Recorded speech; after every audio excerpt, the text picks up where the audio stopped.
Ayan. Tatanggalin natin yung mga clip na dito, yung mahawak sa capillary, yun sa control. Ayan. Para pag hinila natin yung compressor, yung evaporator saka condenser, hindi tayo mahirapan. So pag abang tinatanggal na dyan mga kadads, tatanggalin naman natin yung sa control nya. So meron lang siyang tatlong tornilyo, isa, dalawa, tatlo. So tanggal lang natin. Sige po, ayan. So kung yung aircon mo mga kadads ay TCL, sana makatulong po sa inyo ito, ang video to. Ayan. Then pwede na natin siyang ilahin.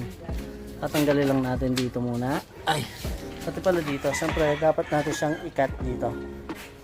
Wait lang, kunin lang natin. Ito, tuloy tayo mga dads.